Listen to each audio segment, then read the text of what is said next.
J'ai les moyens. Non, c'est depuis certains temps. Ouais, alors, bonjour et bienvenue à notre quatrième cours. Quatrième cours. Okay. Quatrième cours sur la tefila. Dans une ambiance sympathique, chaleureuse et gourmande. Je vais vous montrer. Hop, voilà. On a même une gourmande en training là-bas derrière, la petite Elia. Voilà, alors aujourd'hui, on va dédier ce shiur pour la Refoua Shelema Bekarov Bezrat Hashem de Alex Esther Chaya Bat Patricia Luna. Que Hashem lui accorde une Refoua Shelema Bekarov. Il faut vraiment faire bouger tous les décrets. Que Hashem vraiment, il nous aide à trouver la force. Et on a reçu un message ce matin qui a été relié par plusieurs personnes qui sont ici aussi d'ailleurs. Donc, vraiment, chaque télim qu'on fait pour elle, Bezrat Hashem, ça compte. Il ne faut pas laisser tomber. Il faut vraiment pousser. Pareil, s'il vous plaît, Hashem. Prions que Hashem il donne une réfoua shelema Bekarov également à Shlomo Ben Frecha, le papa d'un copain à moi qui habite ici et vraiment qui a vraiment besoin d'un aide, Bezrat Hashem. Pour Jacqueline Bat Aziza, la maman d'une amie aussi, Yehoshua Ben Marie, Messaouda Bat Sultana, Desi Ayala Bat... Bah non, les Louis Nishmat, Desi Ayala Bat Jenizora. Et quelqu'un a un petit stylo par hasard? Oui. Merci. Oui, ouais. D'accord. Jonathan Ben Esther. Aussi David Ben Simi. Pour une réfoua shelema, s'il te plaît. David Ben Simi. Isaac. Isa. Amen. Et Amen. Bezrat Hashem. Et on a également Isaac Ben Esther, le mari d'une de nos amies. Et tous les Cholim d'Am Israël, que Hashem lui accorde rapidement une réfoua shelema, qui nous envoie Mashiach, Titkeno, Bemerav Yamenu, Bezrat Hashem, qu'on puisse. Grande nouvelle, je vous propose un deal, les meufs, les filles, les femmes, les copines, de vous acheter une petite tenue pour Mashiach, qu'on ne met pas, on la mettra le jour de Mashiach. Okay. Non, pas une petite tenue comme certaines coquines ont l'impression de penser. Aussi, vous pouvez, mais ce n'était pas ce à quoi je pensais. Une robe. Voilà, vous achetez une robe que vous laissez dans votre dressing. Quand Mashiach, moi je l'ai, elle est là, elle est accrochée. Hop, quand Mashiach il arrive, qu'on mette cette robe. Parce que dès maintenant, Rabbi David il nous a dit vraiment, il faut comprendre qu'il est au coin de la porte, il arrive, d'accord? Mais il faut vraiment qu'on montre qu'on est prête à l'attendre. On nous dit, quand à 120 ans, Bezrat Hashem, l'âme quitte ce monde, la première chose qu'on lui dit, c'est est-ce que tu as été celle que tu aurais dû être? Est-ce que tu as été jusqu'à ton potentiel ou non? D'accord? On ne va pas lui demander est-ce que tu as été Rabbanit Kanievski si ce n'était pas le potentiel de être Rabbanit Kanievski. Est-ce que tu as été Esther? Est-ce que tu as été Déborah? Est-ce que tu as été Esther? Est-ce que tu as été Myriam? Etc. D'accord? Oui ou non? Et ensuite, est-ce que tu as attendu Mashiach? Oui ou non? À quel point tu l'as attendu? Bon, d'ici là, nous, on aura reçu Mashiach, Bezrat Hashem, donc on n'aura pas besoin de nous poser cette question. Un bon zivouk pour Yaniv Ben Arlet Yona, David Abraham Ben Gila, Stéphanie Amalia Badina, Yael Batrana, Linoy Refaela Bat Esther, Myriam Mercedes Bat Simcha, Rosine Bat Gilbert, Natasha Myriam Batissa, Sarah Tamar Mazal Bat Isa, Binyamin Ben Isa, David Chaim Ben Isa. Prix de groupe pour cette année. Bezrat Hashem. Jérémy Yirmiyahu Ben Béatrice Dévora. Amen. Bezrat Hashem. Efrat Moran Bat Lisa, des bébés en bonne santé si Dieu veut. Pour Sarah Aisha Bat Ruth, Yasmine Bat Tamar. Pour qui? La miel. Oui, mais là, on n'est pas encore dans les Lidaka. Non, c'est pas grave. Mais maintenant, on y est. Ouais, et pour une réfoua shelema aussi pour la miel d'ailleurs. Tu te souviens du nom de sa maman? Sarah. Ok. Alors, Elelida Kala, Sharon Bat Gilbert, Doris Simcha Bat Gila, Rachel Ora Bat Monique Nemchen, Sarah bat Yael, Sharon bat Yolande et Lamiel bat Sarah. Qu'on entende des bonnes nouvelles de tout le monde. La semaine prochaine, j'ai la joie de vous inviter à la bar mitzvah de mon tzaddik Eli Yehuda. Ce sera jeudi matin, si Dieu veut, à Young Israel, à 8h30. Officiellement, on peut vraiment commencer qu'à 9h, mais je dis quand même 8h30, puisque comme Miami, on est tous late time. Alors voilà. Et, ah oui, j'ai enregistré, donc ne tenez pas compte de ça, ceux qui écoutent ce cours. Message efface. Voilà, qu'est-ce que je voulais vous dire d'autre? Le cours de mercredi midi est maintenu. Et le cours du jeudi, du coup, bien sûr, est annulé. Parce que je ne serai pas disponible. Ah, mais non, je ne sais pas, parce qu'on n'a pas du tout terminé le cours. On va commencer. Et voilà, ça y est, c'est fini. Éducation. Ok, alors, on va lire un petit télim pour la réfoua chez les malades. Ah oui, et non, je voulais vous inviter aussi, mardi matin à 10h30, au cours que ma belle-sœur Joy Galam va donner, si Dieu veut, à la maison ici, sur la paracha Vaikra et le self-esteem. Ok. Donc voilà, je vous invite à ça, ça va être super si Dieu veut. Elle est vraiment formidable. Quoi, à 10h ou 10h30, je ne sais plus. Je vais vous renvoyer le flyer. Shira Maalot et David Inematov, Umanaim, Shevet Achim Gam Yachad. Kashemanatov, à la roche Yored, à la Zakan Zekanarod, à Aaron, Sheyored, Alpi, Midotav, Ketal, Hermon, Shered, à la Rétion, Kisham Tiva Adonai, et Aberacha, Chaim Adaolam. Je sais pas, je dis même parce que j'ai mon marqueur à l'intérieur. Et quoi. Alors, donc, la semaine passée, nous en étions restés, on avait fini les brachot du matin. Oui, complètement. On n'avait pas tout fait, alors on continue. Alors, les Birkat Shachar, on continue. Ah oui.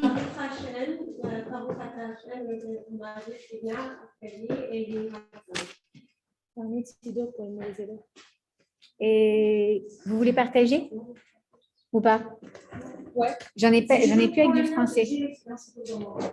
Sinon, je n'ai pas en français, avec la traduction en français, si vous voulez. Donc, on a fait, je me souviens qu'on a fait chez Asani Kirtsono. OK, on s'était arrêté là? D'accord. OK, alors ensuite, oui.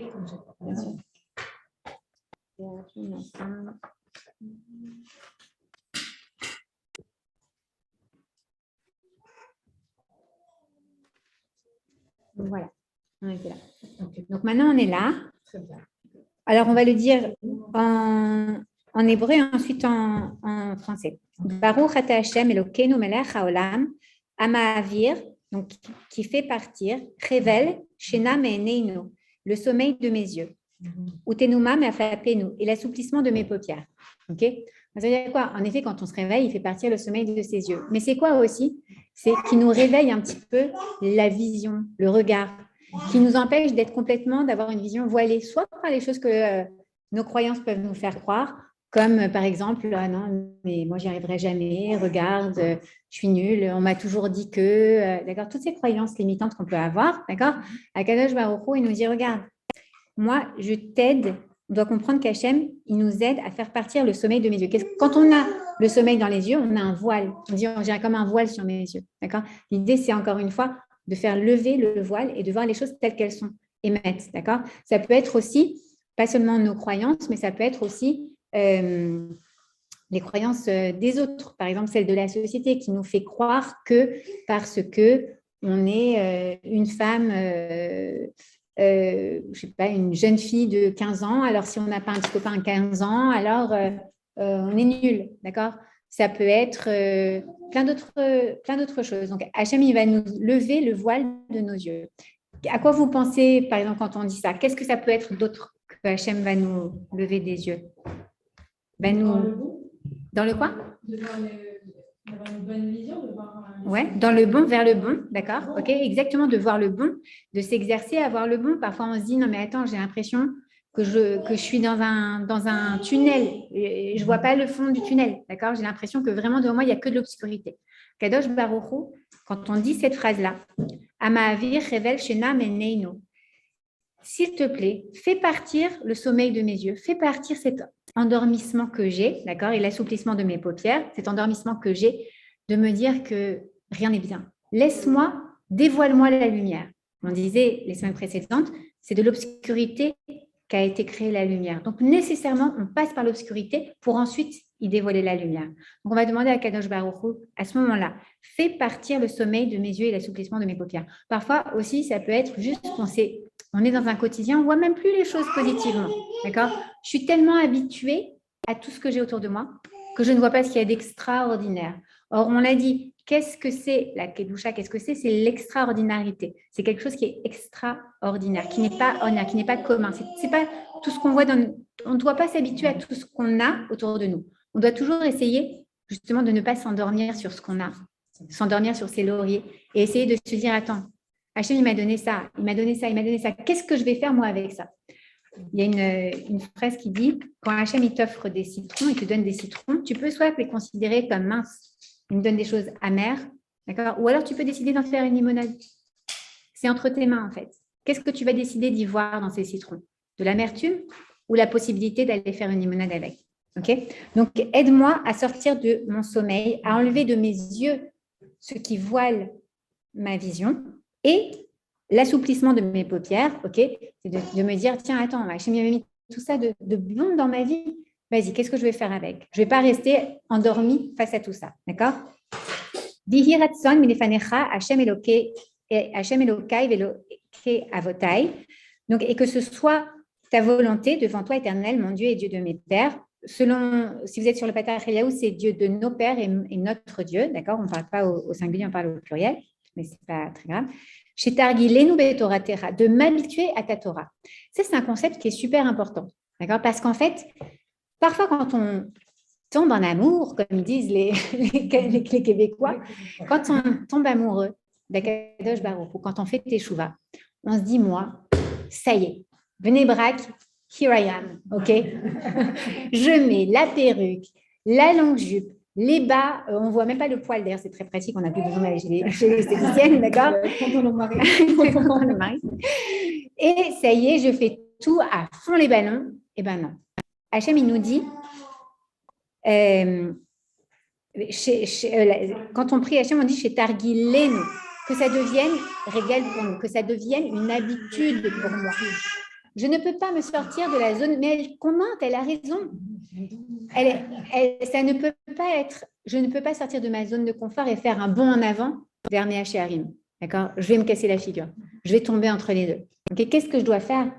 Petit à petit, pas après pas, pied après pied. D'accord? C'est ça? Comment est-ce qu'on dit les pieds en hébreu? Ok? C'est la même racine. Chaque petit pas, un petit pas, et un petit pas, et un petit pas, et je m'habitue à ta Torah. D'accord? Et ça va devenir ma routine. Et ça va devenir, à chaque fois, je vais avancer et avancer et avancer. Et de m'attacher à tes commandements. D'accord? C'est tellement important que tu m'attaches à tes commandements, ou que tu nous attaches, si vous êtes sur un autre sidor, à tes commandements. Pourquoi? Parce que parfois, ce n'est pas facile d'accomplir les commandements. On a ce Yetzer Hara qui nous tire vers le bas. Il m'attache, il me tire vers le haut. D'accord? Aide-moi à les accomplir avec joie. Ok? Attends,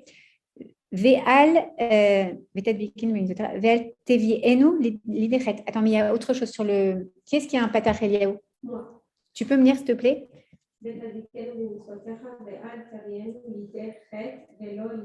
Ok. Ok. Alors, et de ne pas m'amener à fauter ou de ne pas nous amener à fauter. Le chet, c'est une faute délibérée. C'est-à-dire que je sais que ce n'est pas permis. Mais bon, ça va, je vais le faire. Aide-moi à m'attacher à tes mitzvot. D'accord? Les mitzvot, c'est des liens, c'est des canaux avec Akadosh Baruch Hu. On a dit, qui est-ce qui fait les mitzvot? D'abord, c'est les êtres vivants qui font des mitzvot. Et c'est ça tout le principe, c'est que quand est-ce que je me sens vivante? À travers l'accomplissement des mitzvot. Les mitzvot, C'est des choses que moi, je peux faire parce que je suis vivante dans ce monde. Ceux qui ne font pas les mitzvot, ils ne sont pas vivants dans ce monde. C'est triste, hein, mais vraiment, c'est vrai. Et Akadosh Baruch Hu, il nous dit quand une personne quitte ce monde, comme c'était le cas, on va donner aussi pour les Lunishmat de Richard Shimon ben Shlomo, d'accord?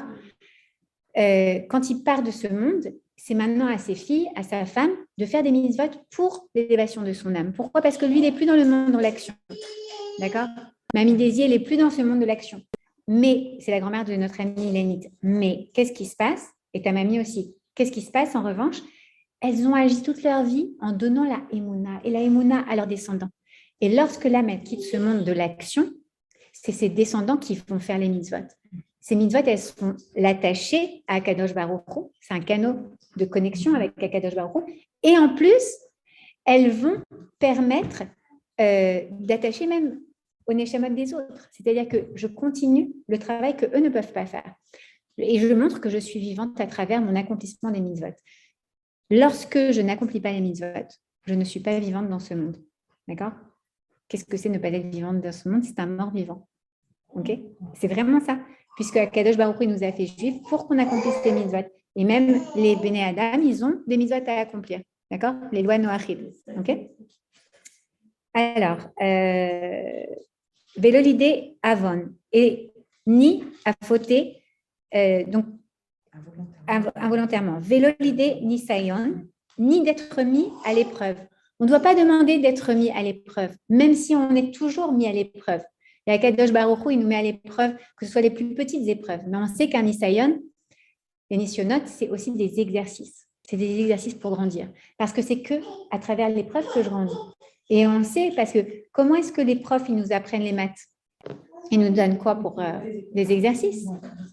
C'est ça, les exercices, c'est des nisyonotes. Akadosh Baruch Hu, il nous dit, attends, tu veux que je t'explique le théorème de Pythagore? Je vais t'expliquer. Vas-y, faire cet exercice. Trace des triangles, ma fille. D'accord?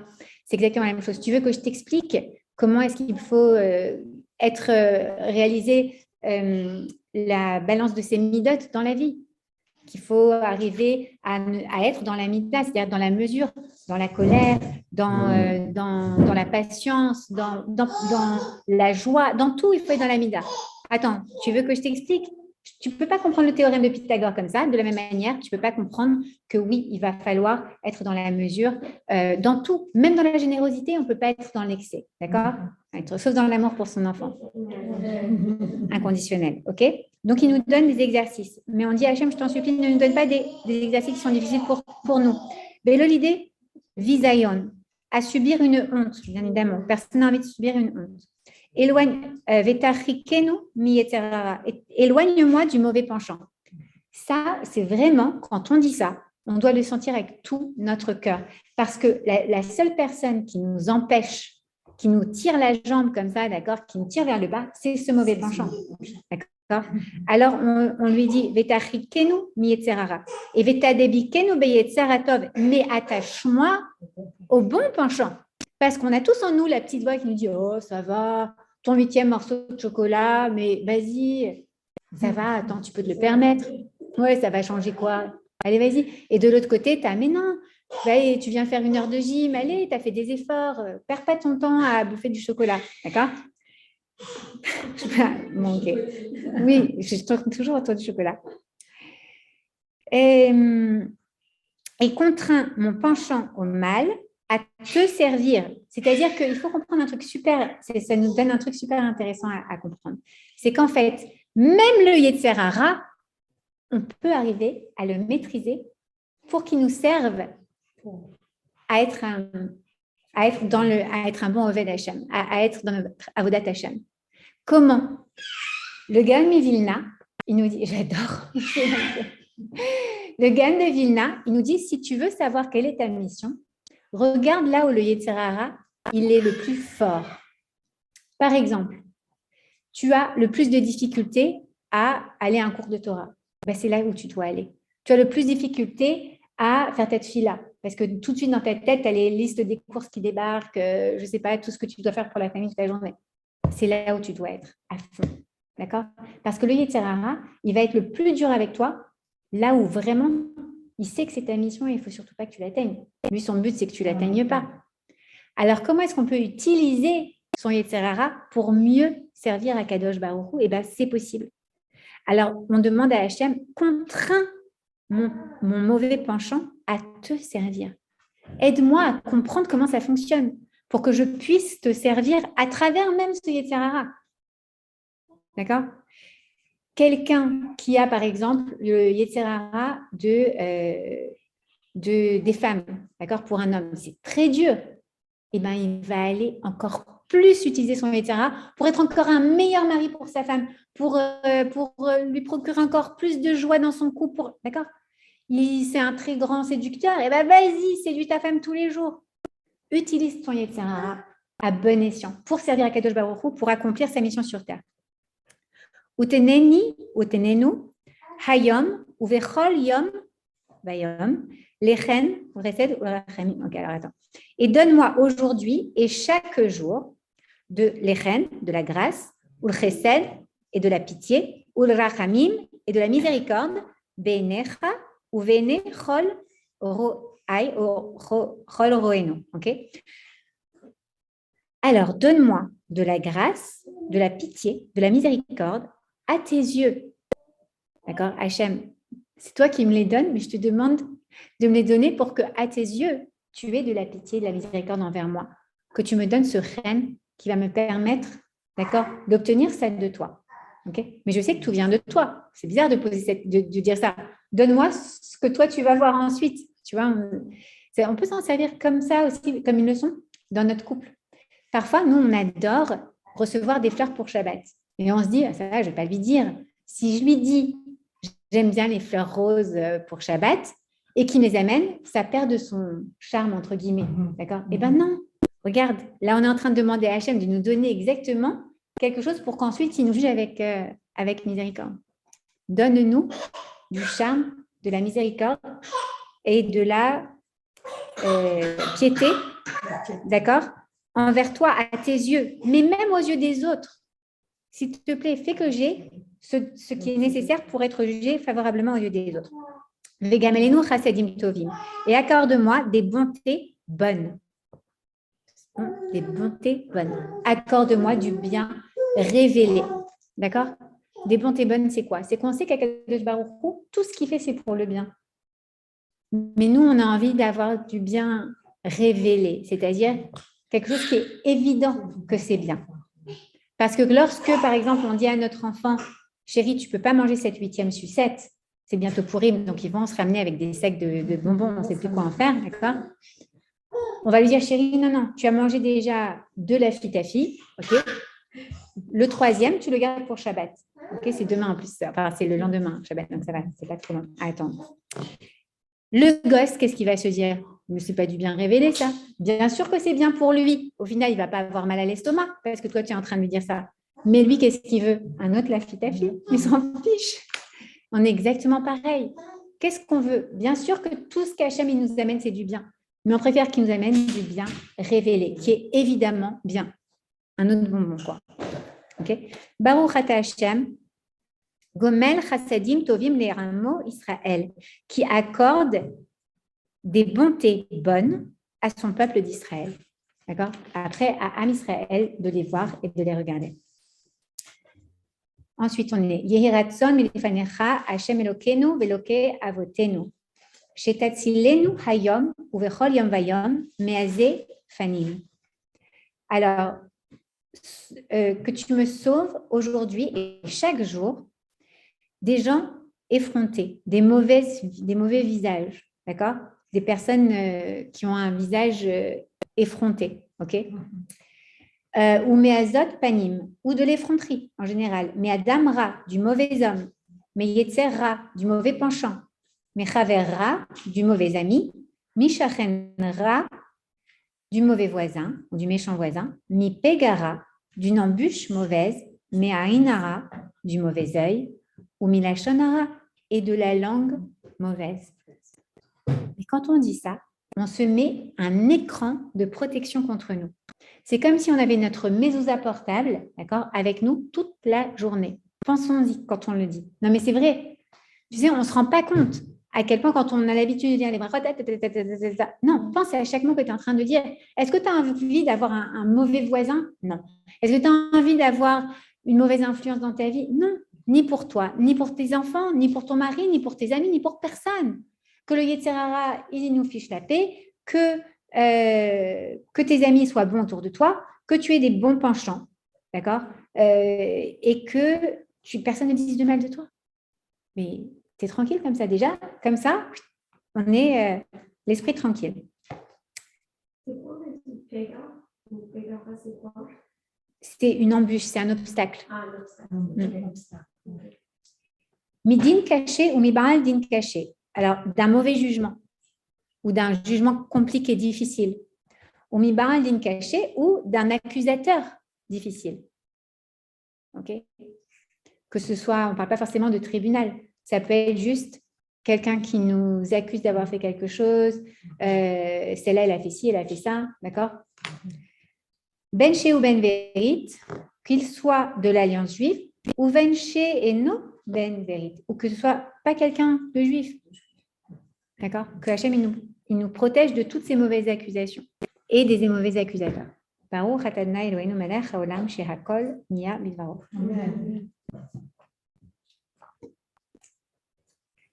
Baruch atah Hachem Elokeinu melech haolam asher kiddeshanu mitzvotav vetzivanu al divrei Torah. Et donc on dit que Hachem nous a sanctifiés par ses commandements, il nous a ordonné de dire des paroles, de méditer des paroles de Torah.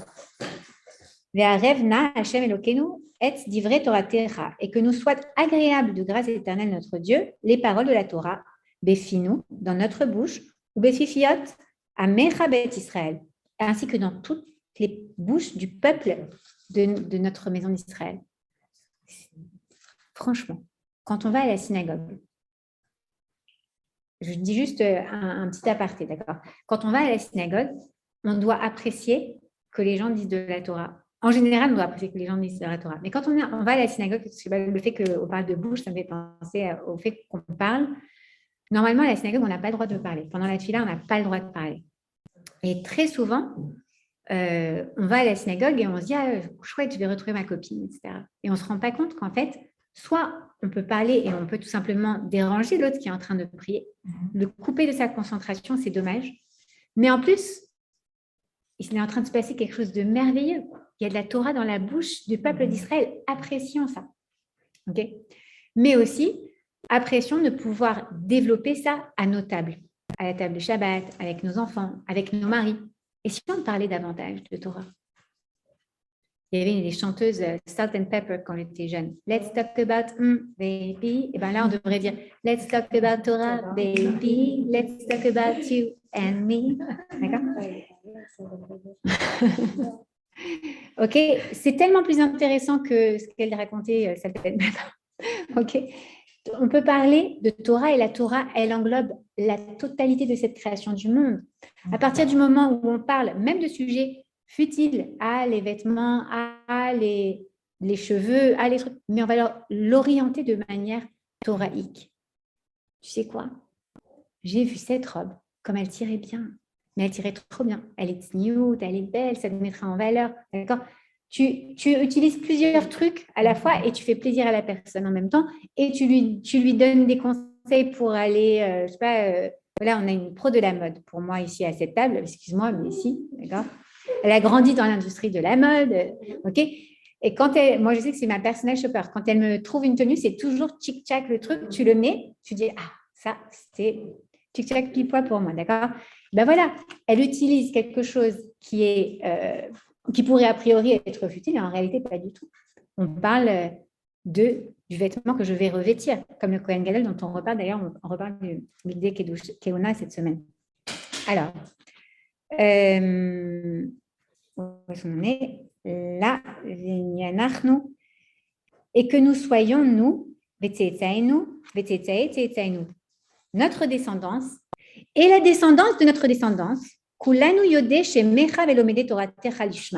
des connaisseurs de ton nom, de ceux qui étudient ta Torah pour elles-mêmes, sans intérêt. Alors, juste un truc. Une fois, il y a quelqu'un qui est venu me voir et qui m'a dit ouais, parce que tu es redige, tu crois que tu es plus juif que moi?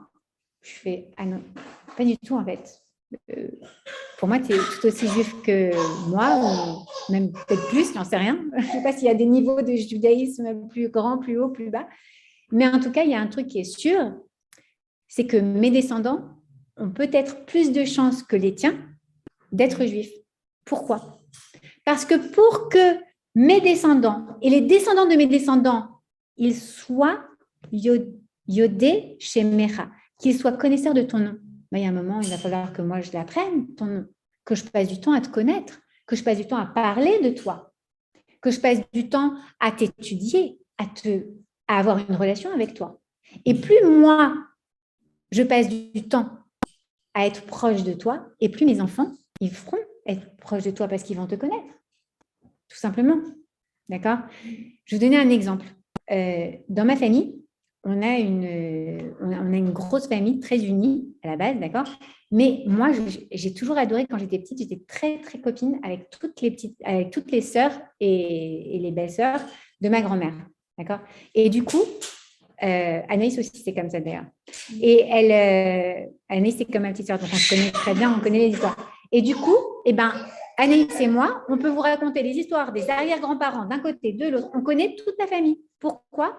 Parce qu'on a passé notre enfance à aller écouter mamie et tata qui discutaient en faisant les gâteaux, qui étaient en train de préparer les gâteaux de Pourim. D'ailleurs, là, elles m'auraient disputé, ah bah, fais encore les galettes blanches alors, ma fille. D'accord? On faisait les gâteaux de Pourim comme ça, et toutes les sœurs, elles papotaient, et tu te souviens celui-là, et tu te souviens celui-là. Quand tu passes du temps à venir connaître ta famille, eh ben, c'est normal que tes enfants, ils vont connaître. Moi, mes enfants, si je leur dis Mamie Georgette, il n'y a que Ethan qui l'a connue quand il avait 2 mois, c'est ma grand-mère, tous connaissent Mamie Georgette. Et pourtant, ils ne l'ont jamais rencontrée, à part Ethan quand il avait 2 mois. That's it. Et pourtant, ils ont une connexion. Si tu leur demandes c'était qui Mamie Georgette, elle habitait là, elle faisait ça, ils peuvent raconter 50 milliards d'anecdotes. Pourquoi? Parce que j'en ai parlé. Pourtant, ils ne l'ont jamais connue. Mais j'ai des cousins qui n'ont pas eu la chance de passer autant d'après-midi funny avec toutes les grandes-tantes et les grands-mères. Ben, eux, vous leur dites, tu te souviens, tu as entendu parler de tonton Daniel? Tonton qui? Jamais entendu parler. Tonton Daniel, jamais. Excuse-moi, alors aucun rapport. Je ne sais pas de quoi tu parles. Ben si, c'était le frère de tata Edmé, tu sais, le truc.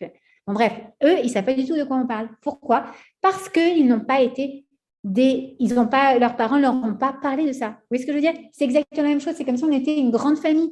Akadosh Baruch Hu, c'est notre papa. Si on ne parle pas de papa, qui va le connaître? Personne. D'accord? Si je ne vais pas aller chercher l'information, moi, dans ma génération, comment est-ce que je veux attendre de mes enfants qu'eux, ils aient une... Malheureusement, on a un copain de Paris qui avait mis ses enfants à l'école publique. Bon, moi aussi, j'étais à l'école publique. Il n'y a rien de mal à être à l'école publique, mais lui, c'était un Marocain très traditionnaliste. Il a mis ses enfants à l'école publique et tout. Et la dernière fois, il vient faire Shabbat à la maison parce qu'il était de passage à Miami. Et il s'est mis à pleurer à la table. Et je lui dis, qu'est-ce qu'il y a? Il me dit, tu ne sais pas quoi? Je lui dis, non. Il me fait, ma fille, elle se marie. Je lui dis, bah, Mazel Tov. Il me dit, non, pas Mazel Tov, non. Je dis, comment ça, pas Mazel Tov, non? Mais ça fait 7 ans qu'elle était avec un Corse et elle va se marier avec ce Corse. Voilà. Il m'a dit, et du coup, je ne comprends pas. Et tu sais ce qu'elle m'a dit? Papa, si tu as voulu que je me marie avec un juif, pourquoi tu m'as mis dans une école où j'étais la seule juive? Forcément, je vais tomber amoureux du mec qui est à côté de moi. Ça faisait 7 ans. Pendant 7 ans, il s'est dit, bon, ils ne vont jamais se marier. Et en réalité, bah, si. Forcément. Et il me dit, mais comme je regrette maintenant, moi je viens d'une famille où on fait Shabbat, je n'ai jamais fait Shabbat, je trouvais ça relou, le vendredi soir, on allait au resto, au truc. Et il me dit, mais maintenant je me rends compte à quel point, en fait, si j'avais gardé les traditions de mes parents à la maison, si j'avais fait en sorte que le nom soit gardé à la maison, qu'on fasse tout ça, ne serait-ce que de faire le couscous boulette et le kidouche, d'accord? Bah, peut-être qu'elle se serait dit, attends, mais en fait, c'est différent dans la maison du mec, là. C'est différent, peut-être que ce n'est pas pour moi. OK? Et il en pleurait. Il m'a dit, je n'en reviens pas que j'ai été bête à ce point. Il m'a dit, je ne peux pas revenir en arrière maintenant. C'est comme ça. Bon. Non, il a 2 garçons et une fille. Ouais, 2 garçons et une fille. Bon, en tout cas, c'est juste, on ne peut pas, c'est comme ça. Il faut se rendre compte que, est-ce qu'on a l'occasion de se rendre compte à quel point, en fait, le fait que nous, dans notre vie, dans le cours que Hachem nous donne, ces 120 ans qu'Hachem nous donne dans ce monde, plus on passe de temps à étudier Akadosh Baruch Hu à travers l'étude de la Torah, d'accord, puisque c'est sa réalisation, plus on passe de temps à aller connecter avec d'autres personnes dans un but spirituel, dans un but d'élévation, plus on passe de temps à glorifier le nom d'Akadosh Baruch Hu, plus on passe de temps à en parler de Torah à la table, et plus nos enfants, ça va être normal pour eux. Akadosh Baruch Hu, il va faire partie de leur vie. La dernière fois, je racontais cette anecdote, mais ça prouve à quel point vraiment ma petite Sarah, elle va faire 3 ans, Bezrat Hashem bientôt. Elle a presque 3 ans. Et la dernière fois, bon, moi, je n'ai pas beaucoup besoin de babysitter parce que j'ai des grands qui la gardent. D'accord ? Et donc, mais c'était l'anniversaire de qui ? Un dimanche, là, il y a 2 semaines. Je ne sais plus, bon, bref, on devait sortir de mon mari, tiens, oh le pauvre. C'était l'anniversaire d'Arnaud. Et Arnaud nous dit, bon, on va manger, je vous emmène tous manger chez Asiatico. Hein ? Le 21 février. Et donc, Sarah, elle me dit, maman, je suis fatiguée. Je dis, oh, alors si tu es fatiguée, bah, vu que tes frères, ils ne vont pas être là, qui je vais demander, tu veux qu'on appelle une babysitter ? Elle m'a dit, oh, oui. Je vais voir, c'est bizarre parce qu'elle n'aime pas du tout être avec les autres personnes. Alors, je dis, bah, alors qui on va appeler ? Moi, je me suis dit, elle va me dire Chélie ou je ne sais pas quoi, mais en fait, elle les appelle depuis des années. Et il me dit, bah, on appelle Hachem. Je dis, on appelle Hachem ? Et je dis, mais qu'est-ce qu'on va lui dire à Hachem ? Non, mais attends. Qu'est-ce qu'on va lui dire à Hachem ? Je me dis, qu'est-ce qu'elle va lui dire ? Alors, elle me dit, bah, que je veux une baby-sister. Une baby-sister. Je lui dis, ah, t'es trop mignonne. Parce qu'elle n'a jamais entendu le mot baby-sitter. Donc, baby-sister. Je lui dis alors, ouais, je dis mon amour, c'est pas. Alors, tu as trouvé la bonne personne. Si tu voulais une baby-sister, c'est la bonne personne. Mais le magasin des baby-sister est fermé. En revanche, tu pourrais être nièce dans pas très longtemps, tata dans pas très longtemps si tu veux. Voilà. Mais donc, ça veut dire que c'est normal pour elle d'appeler Akadosh Baruch Hu si on a besoin d'une baby-sister. D'accord ? Bon, c'était un malentendu sur le baby-sitter, c'était drôle. Mais c'est normal. C'est comme ça. D'accord ? Hachem, il va m'envoyer la baby-sister. Pourquoi ? Parce qu'elle voit qu'à la maison, j'ai un truc. Ah, Hachem, je t'en supplie, mon Dieu, s'il te plaît, fais que. Les enfants, pareil. Le mari, pareil. Ben, ça devient naturel. C'est comme ça. D'accord ? Donc, on demande à Akadosh Baruch Hu, voilà, vénier, et que nous soyons, nous et notre descendance, et la descendance de notre descendance, nous tous des connaisseurs de ton nom, et de ceux qui étudient ta Torah pour elle, l'ishma sans intérêt derrière, ok ? Et il faut, ouais, c'est ça qui est super. Baruch ata Hashem, amelamed Torah le Amo Israël, qui enseigne, c'est Hashem notre moré, c'est Hashem notre professeur, c'est lui qui amelamed Torah, c'est toi qui m'enseigne la Torah, Hashem, d'accord ? C'est lui qui m'enseigne la Torah à travers toutes les expériences de la vie, à travers toutes les rencontres qu'il va faire, à travers le fait qu'aujourd'hui, je vais recevoir une grande gifle en entendant un truc qui va me faire oh, « Pourquoi j'ai entendu ça ?» Parce qu'Hachem, il voulait que tu entendes ça. Parce que ça va t'apprendre aussi la Torah. Et d'autres fois, tu entends des magnifiques choses, d'accord, et des compliments. Et tu te dis « Ah, mais pourquoi j'ai entendu ce compliment ?» Mais non, c'est pas vrai. Mais si, c'est vrai. Kadosh Baruch Hu, il te le fait venir par la voix de quelqu'un. Parce qu'aujourd'hui, il ne va pas se dévoiler de cette manière-là en te parlant directement. Il utilise des messagers. On est tous des facteurs d'Akadosh Baruch Hu. C'est pour ça que quand il y a quelqu'un qui vient nous dire un truc pas sympa, c'est à rien de s'énerver contre lui. Parce que si on reçoit les IRS, comment est-ce qu'on dit, les impôts par la lettre, par la poste, d'accord, on ne va pas aller frapper le facteur en lui disant « Quoi, tu m'as donné $10 000 à payer ?» d'accord ? Non, le facteur, il est juste un messager. C'est exactement la même chose. La personne qui te dit « Mais alors, tu vas te réveiller, quand est-ce que tu vas faire ci, quand est-ce que tu vas faire ça, et quand est-ce que tu vas commencer à faire Shabbat, et comment ?» Je dis, mais qu'est-ce qu'elle a celle-là ? Qu'est-ce qu'elle me veut aujourd'hui ? Qu'est-ce que je t'ai fait, moi ? Je t'ai rien fait, pourquoi tu me parles comme ça ? C'est Akadosh Baruch Hu qui voulait que tu entendes ça. Mais de la même manière que quand tu entends quelqu'un qui dit « Oh là là, mais tu sais pas, comme ça me fait plaisir, comme je suis contente, comme tu es gentil, comme ton amitié est importante à mes yeux, comme ci, comme ça », et ben c'est qu'Akadosh Baruch Hu avait envie que tu entendes ça. Et tu peux prendre la bouche de ton ami pour la bouche d'Akadosh Baruch Hu parce que les paroles qui en sortent, c'est les paroles d'Hachem. D'accord ? Baruch ata Hashem Elokeinu melech haolam asher barar banu mikol ha'amim c'est toi qui nous as choisis parmi tous les peuples, Venatan lanu et Torato, et qui nous a donné sa Torah. Baruch ata Hashem noten haTorah. Ok. La plupart des gens qui viennent au monde en faisant partie du peuple juif, on prend ça comme un acquis. D'accord? Mais tout le monde n'est pas né juif. Le fait de choisir de devenir juif, on se rend compte que c'est vraiment faire partie d'un peuple élu. Ok? Mais quand on est juif, on doit être capable aussi, on doit être aussi capable de se rendre compte qu'on fait partie d'un peuple élu. Et oh, les cocottes là, c'est une chance, mais c'est un S. C'est tellement extraordinaire. On a été sélectionnés. C'est le ticket gagnant du tac au tac. D'accord? C'est le ticket gagnant du loto. Mais bien sûr, tu as l'opportunité de réaliser la mission d'Am Israël dans ce monde. Mais c'est merveilleux, mais marche ta tête haute, tu es une Bat-Meller, tu es une princesse. Et tu réalises avec pride all the things that you're supposed to be doing. Allez, d'accord. Mais oui. Alia. Oui. Ah, attends, je ne vois même plus. Hachem Elokeinu. Alors, ok, ensuite, Vaïdaber Hachem El Moshe les morts. Et ensuite, on va faire. Alors, Hachem a parlé en ces termes à Moshe en lui disant Daber El Aaron Valbanav les morts. Parle à Aaron et à ses fils, donc au Kohanim, d'accord? Kot Evalechu Ad Bnei Israël Amor Lahem. Et dis-leur d'aller bénir les enfants d'Israël par la birkat Kohanim. Ivalechecha Hachem veishmerecha. Que Hachem, que te bénisse Akadosh Baruch Hu et qu'il te garde, veishmerecha, et qu'il te garde près de lui. Ya'er Hachem panav elecha vichoneka. Et que Hachem éclaire sa face vers toi et te donne la grâce. Je voudrais juste faire un truc. C'est que quand est-ce que Hachem peut éclairer sa face vers moi? Quand moi, je le mets devant moi. Parce que si je le mets derrière moi, c'est pas, sa face, elle brille. Mais elle brille sur ma perruque. Elle ne brille pas sur ma face.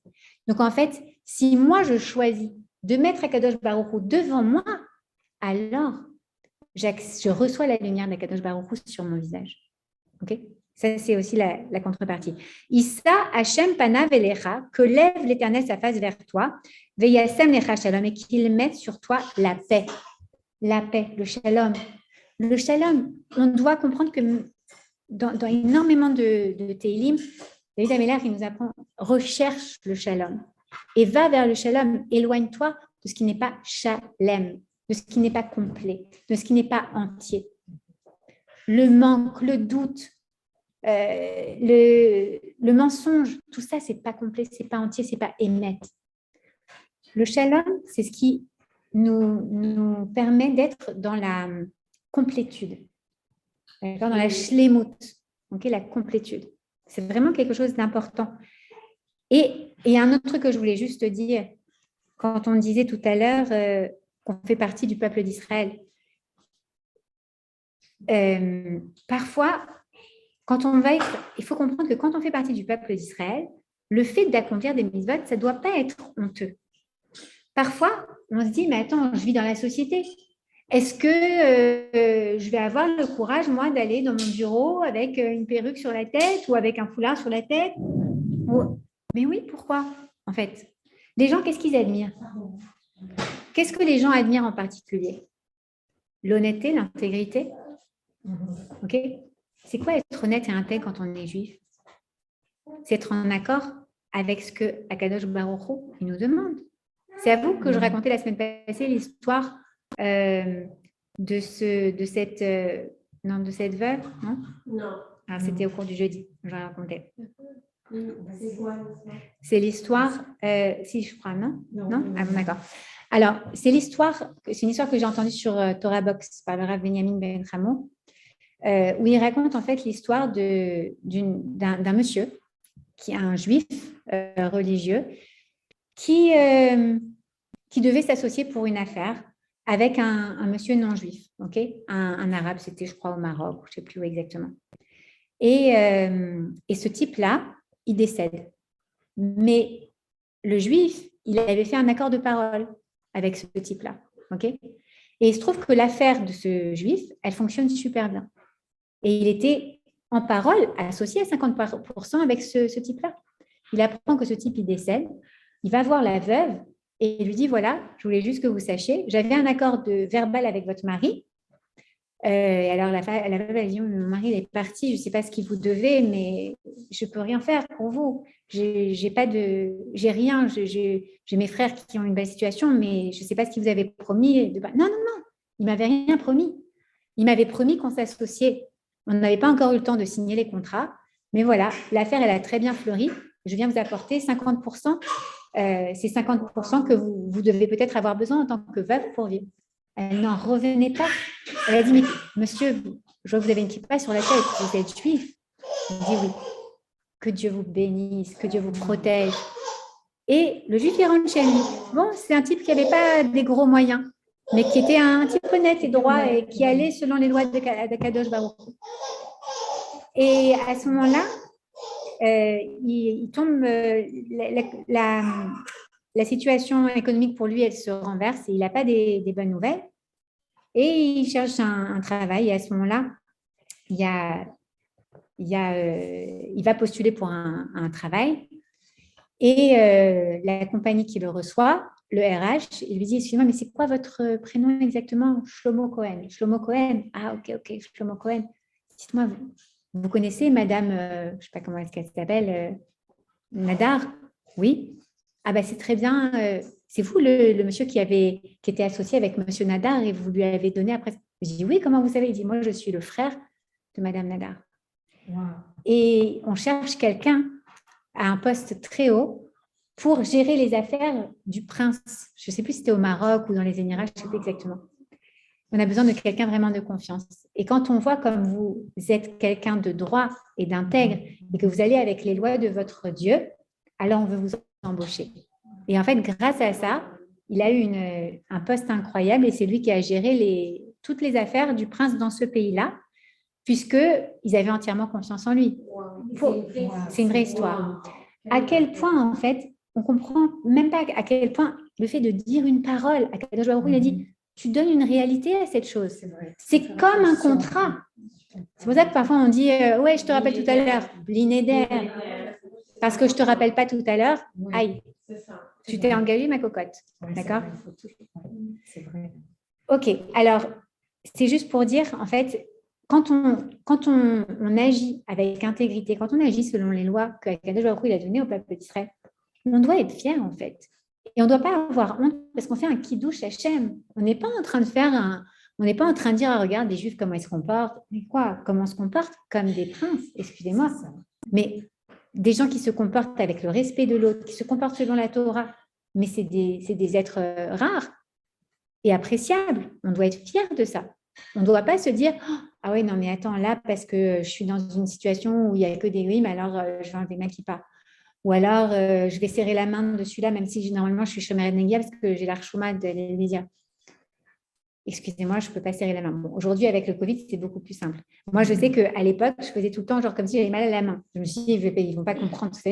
Désolée, je peux pas serrer la main. D'accord. Ah, ok, pardon. Voilà. D'accord. Ok, c'est très bien d'aller avec ses valeurs et d'être intègre. Et on le verra quand on parle du schéma Israël plus tard. En tout cas. Ok.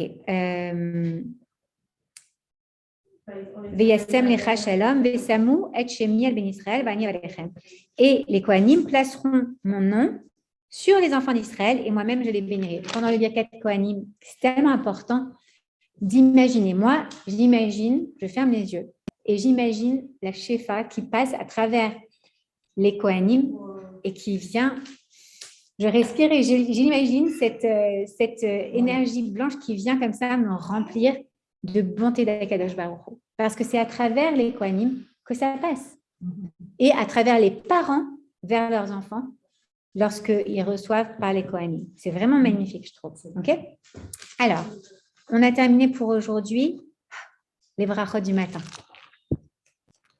D'accord? La semaine prochaine, on verra les psoukés des Imra. On commencera les psoukés des Imra. Je ne sais pas mettre mon truc. Voilà, c'est ça. Est-ce que vous avez des questions? C'est tout pour aujourd'hui. Bon, on peut continuer, vous voulez? C'est court, c'est trop court, on continue? Allez, on continue. Parfait. J'ai un rendez-vous à 30, mais avant ça, je suis dispo. À 2h30, il y a 2h15. Ouais, c'est très bien. Oui, oui, j'ai le temps. J'ai un rendez-vous pour la bar mitzvah, je suis sûre qu'ils seront là. C'est pas grave. Alors, les psoukés des Imra. Alors, j'ai appelé ce cours, donc session numéro 3, normalement c'est notre 3e cours. En fait, je sais pas, on s'étend un petit peu, grâce à Dieu. À chaque fois, c'est sympa, on commente plus en détail. Parce qu'on même il y a plus de détails, on rentre plus en détail que ce que je pensais qu'on allait faire, mais c'est très bien. Alors, j'ai appelé ça les secrets de la méditation juive, ok? Le psouké des Imra. On va voir pourquoi. Alors, je vais vous poser des questions. Vous allez réagir un petit peu et réfléchir pour la semaine prochaine. On ira plus en profondeur la semaine prochaine. Qu'est-ce que, quand je vous dis méditation, à quoi ça vous fait penser? Zen, ok. Il y en a? Merci. Quoi? Se recentrer sur soi-même. Se recentrer sur soi-même, ok. Merci. Se connecter. Se connecter à qui, à quoi? Comment? Vas-y, vas-y, dis. Se connecter à Hachem. À travers quoi? Non, se connecter à Hachem, ok. S'évaluer. S'évaluer? Ok. Dans la méditation? Ouais. Ok. C'est prendre le temps pour soi-même, pour se un peu recentrer sur ce que nous, pas forcément on a besoin, mais S'élever. on peut faire Ok. Décris pour celles qui ne connaissent pas forcément. Tout le monde connaît le mot il voit des doutes?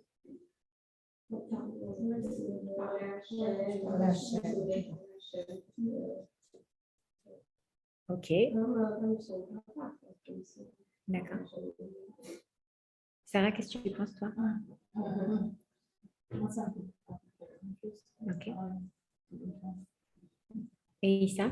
Moi aussi, la même chose. Parler à Hachem et s'entourer, là, s'entourer de. Comment exprimer? Comme tu n'auras d'être juste en rapport direct avec D'accord. Hachem. Ok. Je fais très souvent ça. Je sors dehors, je lève mes yeux vers le ciel et je lui parle. Et je lui dis tout ce que j'ai à dire, comme si je parlais à un papa ou voilà. Et je lui transmets. D'abord, je le remercie toujours. Je commence toujours par le remercier pour tout ce qu'il a fait, tout ce qu'il fait et tout ce qu'il fera pour moi et ma famille. Ensuite, je lui demande ce que je lui parle, je lui donne des conseils, toujours. Et c'est ce que j'ai appris ici. Et je pense pour moi, la méditation, c'est ça. La méditation, c'est ça. Ok. Débo? Oui, se concentrer, Se concentrer, c'est super important. Donc, j'ai juste enlevé le. Ferme la porte. Hein.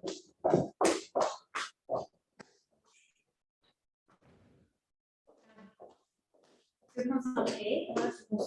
se connecter à la chaîne, Ouais. dans l'environnement.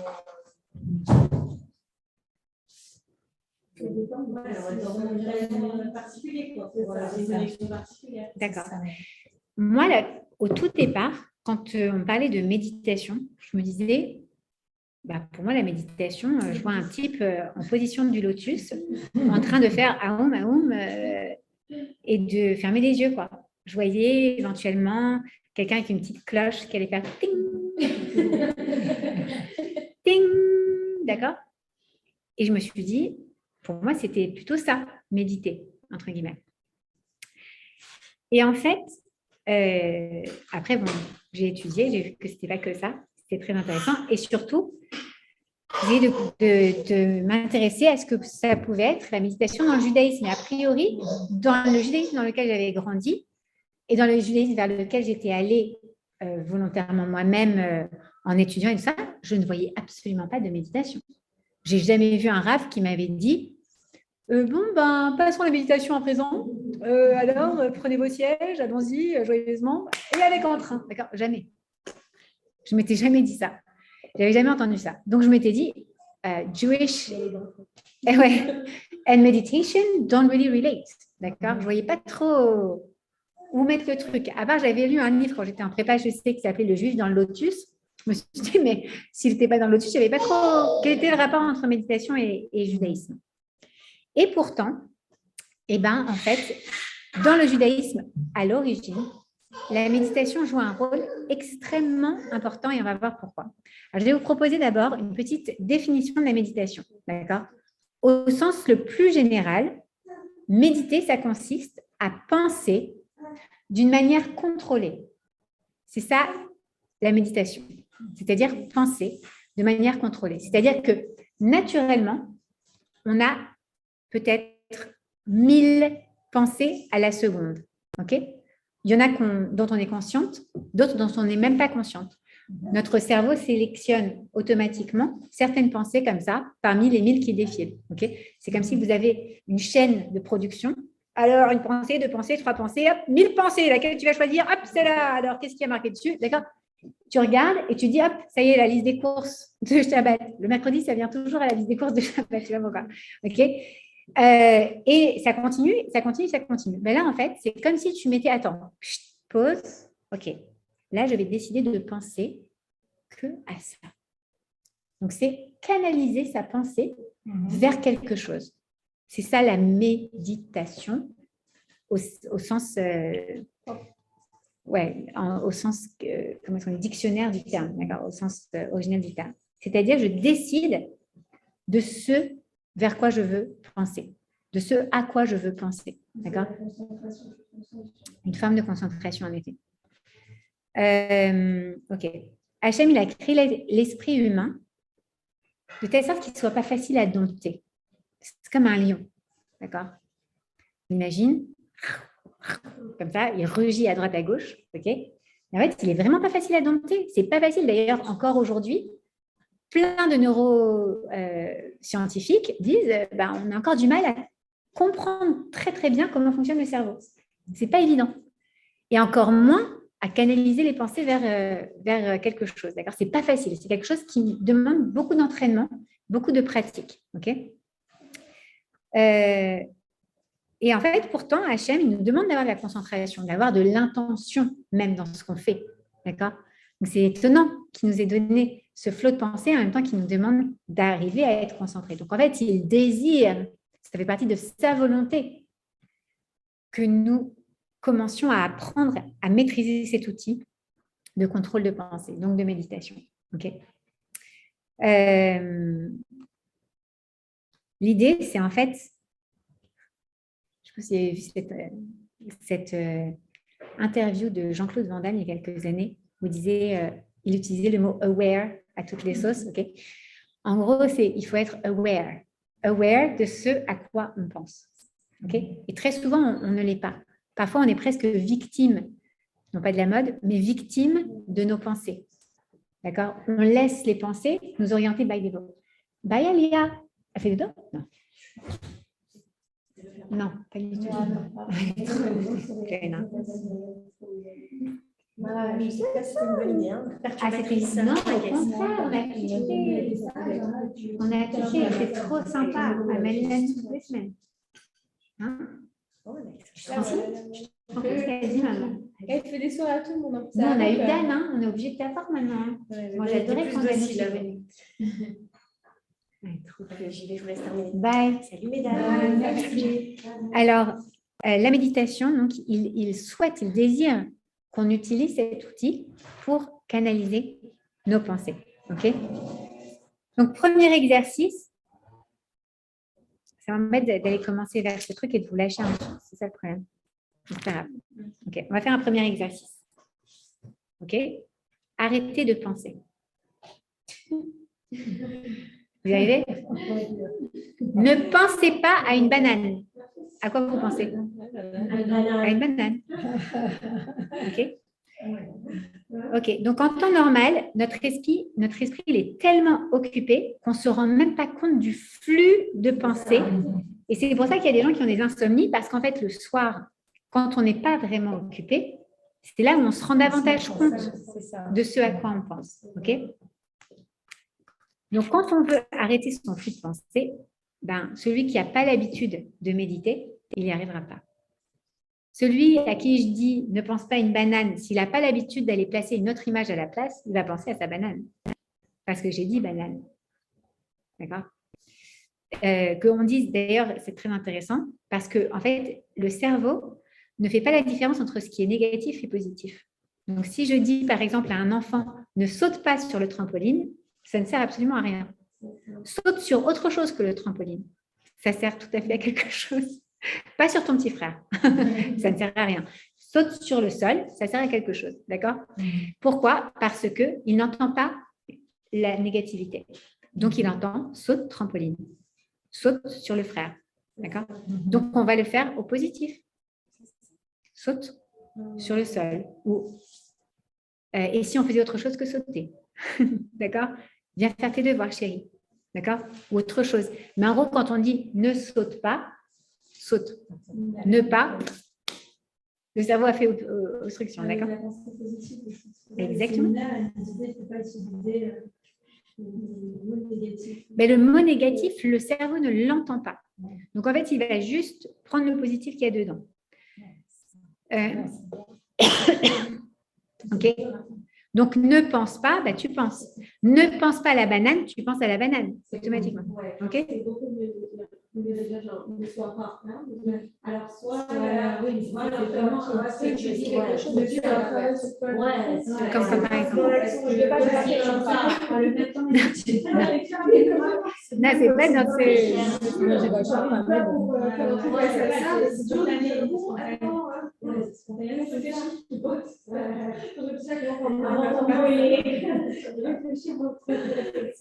On va faire un petit exercice de méditation. OK? Il y a plusieurs types de méditation. Il y a plein de types de méditation différents. On peut faire de la méditation auditive en concentrant son attention. Donc, on va toujours parler d'attention, d'accord? De conscience sur un bruit. Ça peut être, par exemple, maintenant, je vais vous demander de vous concentrer, pas sur ce qu'on entend majoritairement, c'est-à-dire pas sur le souffleur, mais sur...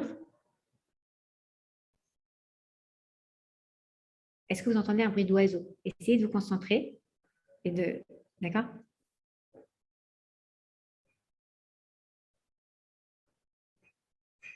Voilà, on entend d'autres choses. On n'est pas extérieur. Mais on pourrait essayer d'aller en fait pousser les autres bruits pour aller se concentrer sur une chose.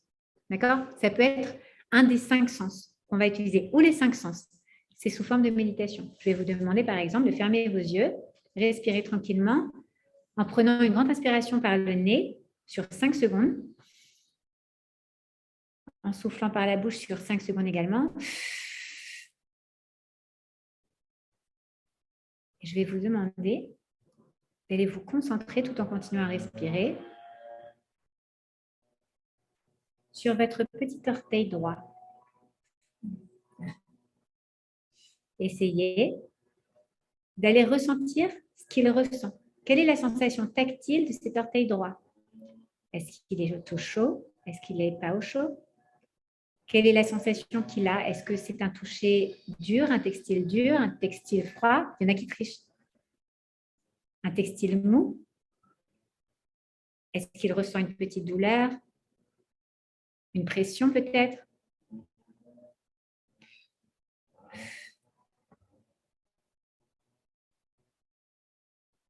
Je peux aussi utiliser mon nez pour me concentrer sur une odeur. Aller chercher à sentir l'odeur de la quiche. D'accord? En fait, qu'est-ce qui se passe? Et on sait que c'est comme ça quand même, par exemple, un aveugle va développer, va développer un sens du toucher et de l'audition beaucoup plus grand. Pourquoi? Parce qu'en fait, quand on bloque un sens, on concentre son attention sur les autres. D'accord? Je regardais récemment, récemment, il y a un petit moment, mais...